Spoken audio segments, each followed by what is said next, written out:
What should the Arizona Cardinals do at 27? Let's discuss it all.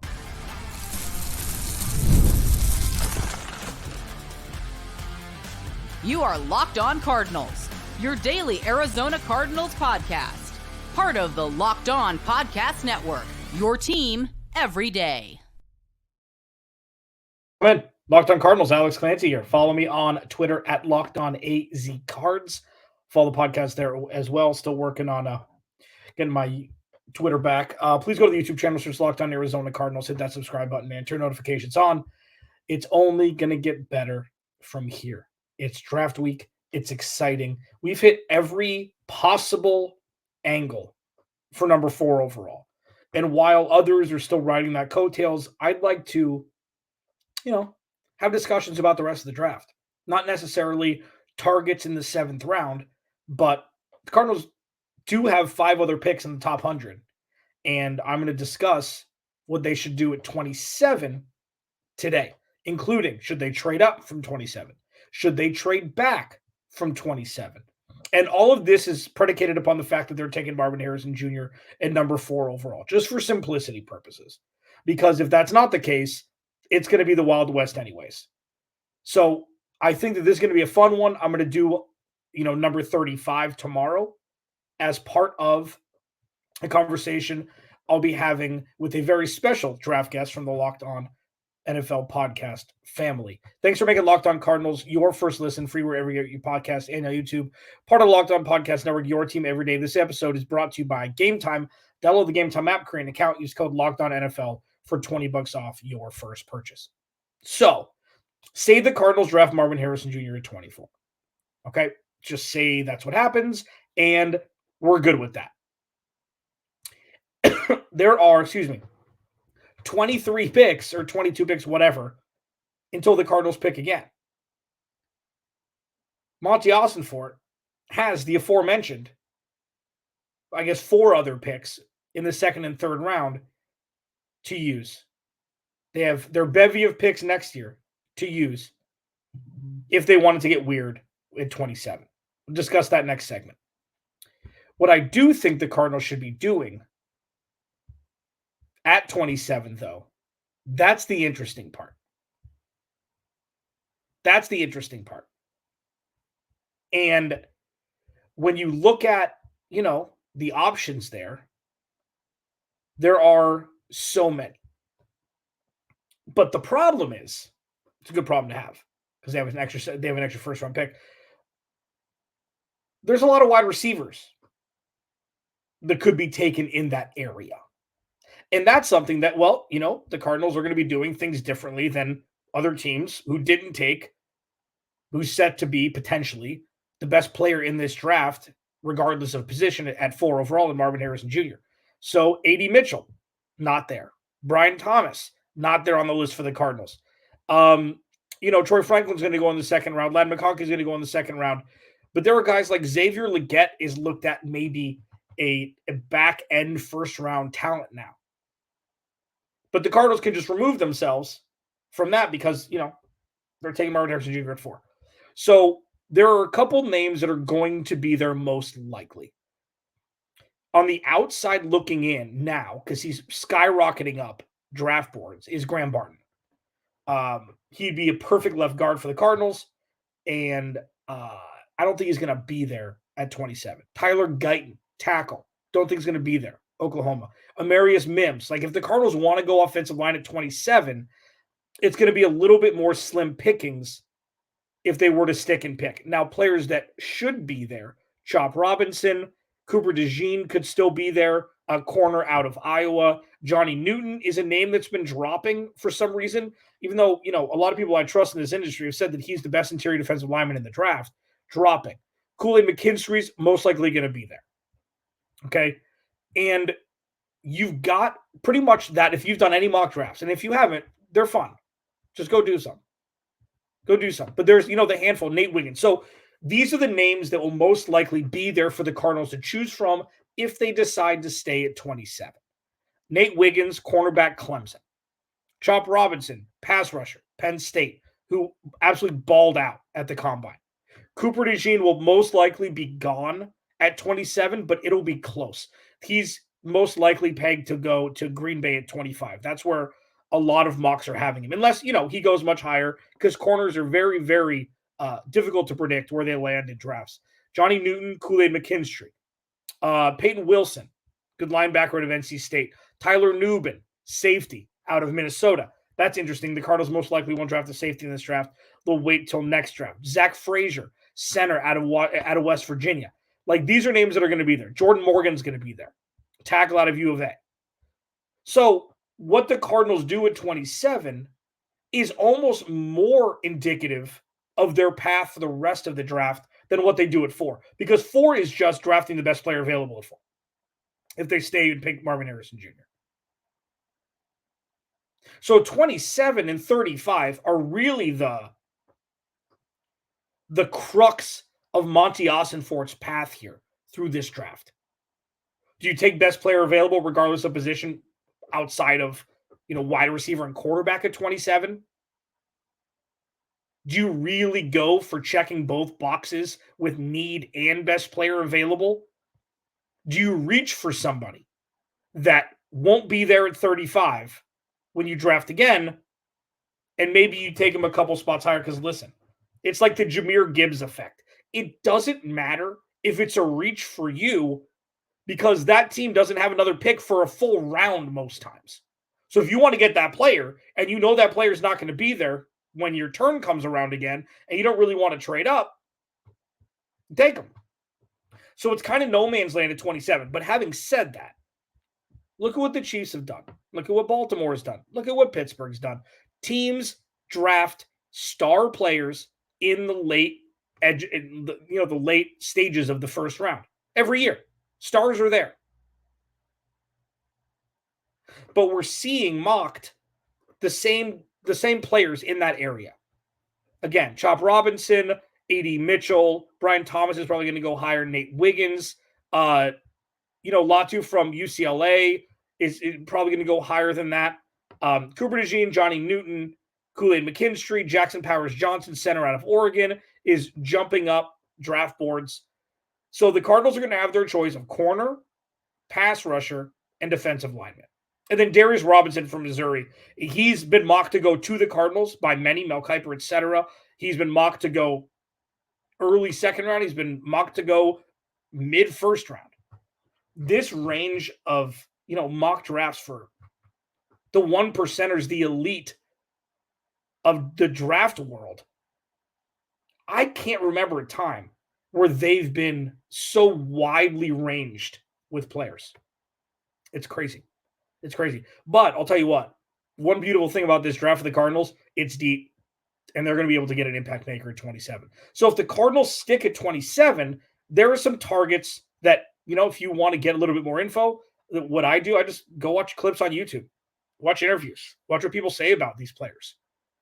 And the bottom line is, even if the Cardinals do stick at 4 and draft Marvin Harrison Jr., they're going to get an impact maker at 27, you'd think. And this is, again, the slow progression back towards relevancy for the Cardinals. And they just got to knock it out of the park in the first round. Now, say Monti Ossenfort doesn't feel comfortable letting 20-plus picks go by between number 4 and their next selection. Is there a world where he trades back up?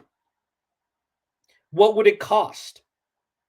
Is there a player worth it to trade up from 27 to land a player that the Cardinals wouldn't be able to get if they just stuck and picked the 27? It's an interesting conversation. I'll discuss it next. Locked on Cardinals, your team every day. This episode of Locked on Cardinals is brought to you by the Game Time app. Take the guesswork out of buying tickets with Game Time. Last minute deals. You can save up to 60% off buying last minute tickets for sports, concerts, comedy, theater, what have you. They've got flash deals. You save even more with exclusive in-app deals on select seats ahead of the game or event. Zone deals. Save even more when you choose a section and let Game Time choose the seats. Panoramic view of the seats before you buy. This is what truly takes the guesswork out of buying the tickets. You're like, okay, that's in my price range. I really like to see, what I'll be seeing sitting at that event before I hit buy. Game Time's got you covered. That really unlocks everything. It allows you to be like, well, you know what? If I spend 10 or 15 more bucks, I could get this vantage point. If I spend 20 or 30 more bucks, save a little bit, I get this vantage point. That's worth it. That's nice to know what the difference is between seats regarding vantage point. And Game Time's got you covered with that. Take the guesswork out of buying tickets with Game Time. Download the Game Time app, create an account, use code LOCKEDON for $20 off your first purchase. Terms do apply. Again, create an account, redeem code LOCKEDON NFL for $20 off. Download the Game Time app today. Last minute tickets, lowest price, guaranteed.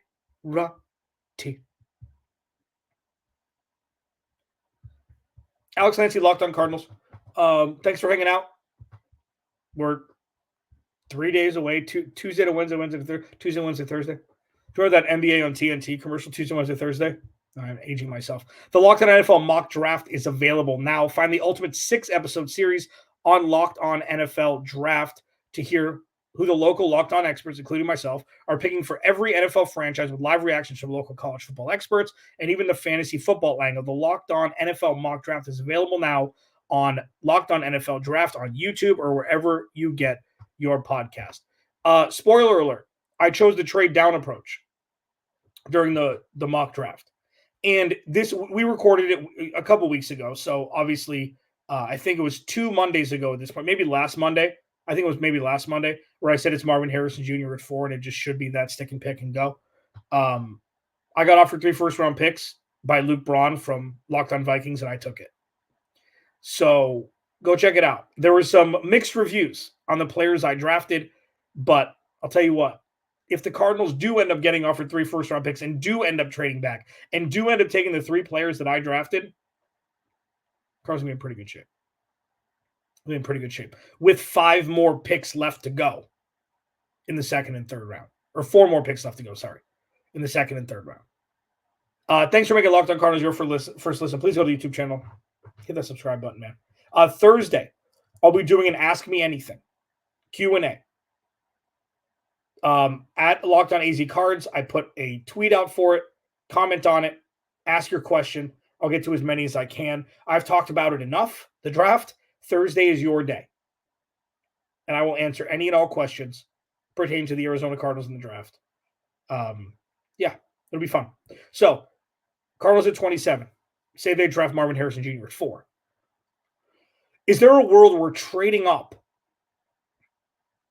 would benefit the Cardinals enough to give up one of their picks in this year's draft or next? So, say they move up from, I don't know, just spitballing. Say they move from like 27 to 22 or 27 to 20. Say they really want, Jared Verse, pass rusher from Florida State. Okay. Say Byron Murphy II drops and he's there at 19 or 20 and the Cardinals want to trade up. Say, they want Tyler Guyton and they want to draft an offensive lineman and they can offer one of their thirds to move up. I think it's something that should be explored. I don't think that there's a player that will immediately make the Cardinals a million times better between 5 and 26 that would yield them the benefit to trade up and give up draft capital. I mean, I don't see because here's the thing, it's not like you can package 27 and 35 to move up. If you did, you'd be moving up into the early teens, into 13, 14, 15. And I don't even know if that's because then if that's the case, if they move into the teens, they've got 45 picks between that one and the next one. I don't see that happening. I just don't see it happening. There's not a player where it's like, I don't know, where if the Cardinals don't have a quarterback and they want to move up and draft somebody I don't know. It's not the case. The Cardinals need everything. And while there are a lot of players that would be going in the top 10 in other drafts, if it wasn't 3 quarterbacks or 4 quarterbacks out of the top 5, depending on who trades up, whatever it may be, that all just knocks everybody down a peg. Plus, with the Cardinals drafting a wide receiver at 4, that just knocks out, 2 or 3 players they could draft there. So it depends. Like, this is what it really depends on. For the Cardinals to move up, Monti Ossenfort would have to see an offensive lineman that would absolutely be a plug-and-play starter from day one, or as close to that as possible. Where it's like, listen, that guy's can't miss. You need to bolster the offensive line, namely the left side, obviously. You can maybe shift Jonah Williams around. I'm not exactly sure why you'd sign him if you're going to draft his replacement right away. And that's why Graham Barton would be so perfect, because he can be just a swing lineman altogether. You can plug him at left guard to start. So say, like, Graham Barton would be the one where it's like, okay, so say Graham Barton's there at 21 or 22, which, I mean, he'll be there more than likely, unless somebody really wants to jump on him early. And you want to give up a third? You want to give up 71 to move up? Sure. If it's something like that, where that's why the Cardinals having those extra third-round picks is so beneficial, because if they do want to move up, they have the ability, and it's not going to completely crater their game plan moving forward. There are guys that we thought a couple weeks ago would 100% be there at 27. Graham Barton was one of them. That's the sneaky one. Guard out of Duke. Guard/center out of Duke. He's listed at tackle, which is weird. I mean, he can play across the entire offensive line. I watched some clips from him. He looks like he's a plug-and-play guy.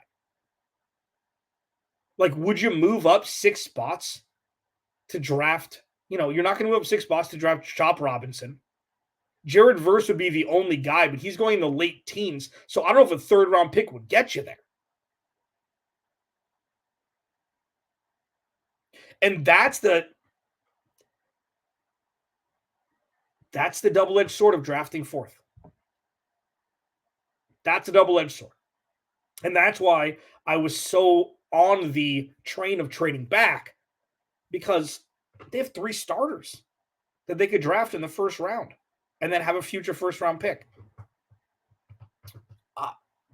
This is so close. It's so close. It's so easy to say just draft Marvin Harrison Jr. Sure, valid. It's so easy to say. If you get offered 3 first-round picks, you trade back. It's so easy to say. Because they both benefit the Cardinals. And it just depends on what Monti Ossenfort wants to do. So to answer the question for this segment, do I see a trade-up happening? They got their guy at 4. Why move up a couple spots unless it's going to be cheap?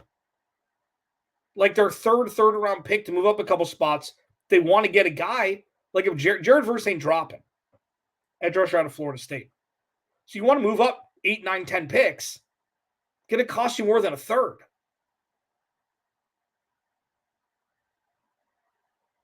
So unless Monti Ossenfort wants to go buck wild in the 2024 draft because of how deep it is, like using a third to move up a couple spots, using a third, or 2/3 to jump back into the second round, have a second round pick, like the world is the Cardinals' oyster at this point.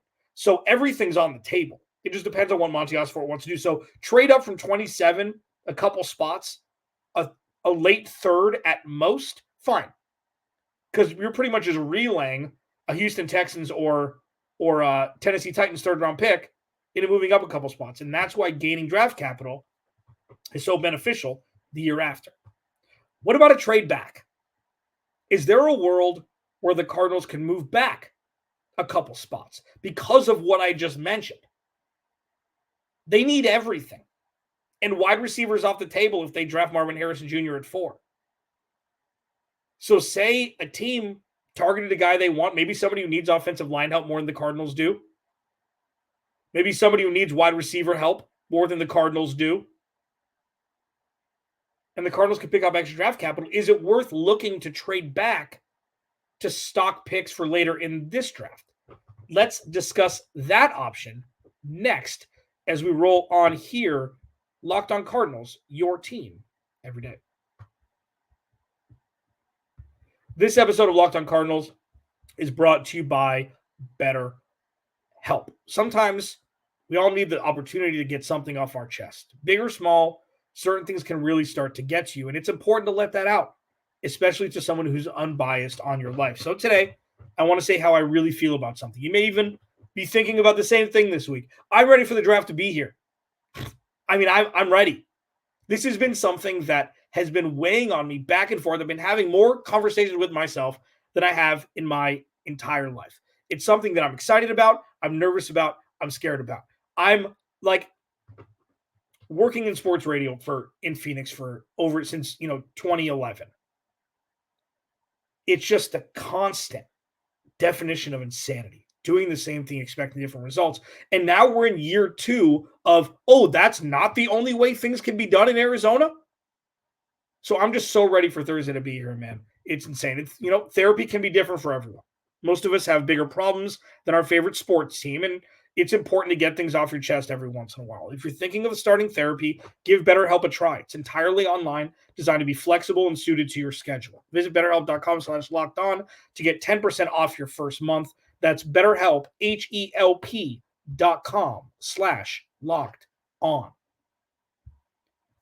This episode of Locked On Cardinals is also brought to you by FanDuel. It's playoff time in the NBA and NHL. Baseball's in full swing, and FanDuel is your place to bet on every game. Right now, new customers get $150 in bonus bets, guaranteed. That's $150, win or lose. Who's going to win the NBA championship this year? You can pick those futures, man. It's going to be wild. It's going to be absolutely wild. Is Boston going to take the reins after, what would look to be a cakewalk compared to what's going on in the Western Conference, or is Denver going to do it again? Bet on everything from slap shots to home runs to slam dunks, all on an app that is safe, secure, and easy to use. What are you waiting for?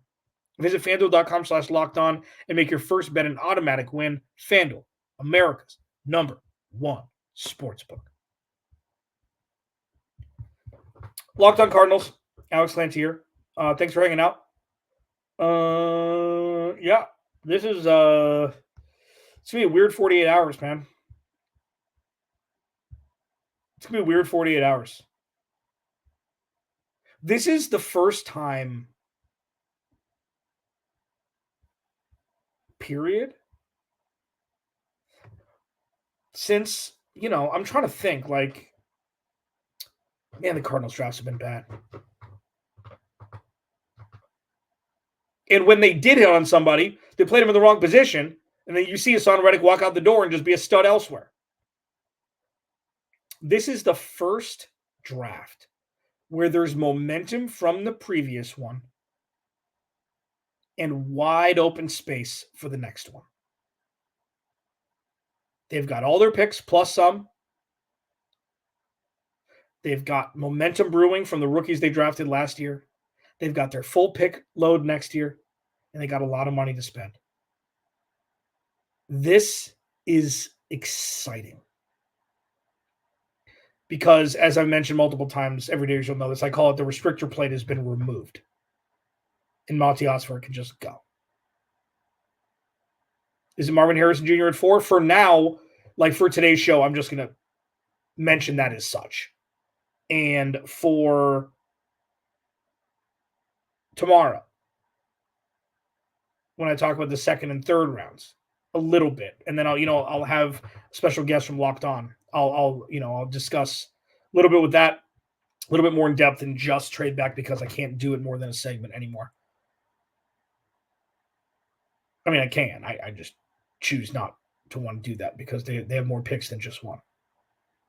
The possibilities are endless.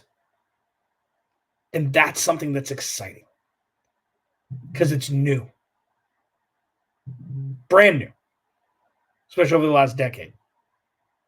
So that's why Monti Ossenfort just, no pressure, dude. Got to get it right. With that, is there a world where we can see Monti Ossenfort trade back from 27?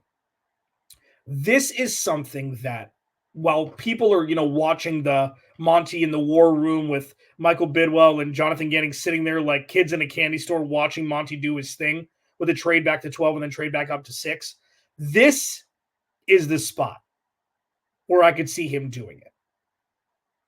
There are going to be plenty of teams that'll want to come up and nab a wide receiver at the end of the first round, that'll want to get ahead of Kansas City, that'll want to get ahead of other teams to get a wide receiver. Maybe Carolina. Maybe Washington. Maybe teams that have draft capital in the second round that the Cardinals can nab on top of maybe another third, maybe a future second, depending on how far up people jump. Like, this is something that is a lot less must get right, for lack of a better phrase, than trading back from 4. Because there are severe consequences if it doesn't work. Like, Marvin Harrison Jr. is going to be good. Okay? Could be great. And the players the Cardinals draft could be good. But if it doesn't move the needle as much as drafting a wide receiver, there are ramifications for that. At 27, if they, say Carolina wants to move up and draft a receiver, say they know Xavier Legette's not going to be there at 33, there are reports everywhere that they told him that they would draft him at 33 if he was there. Say they get rumblings and they don't want to take a chance. Maybe they offer their second round pick next year and a third this year for the Cardinals to move back to 33. Maybe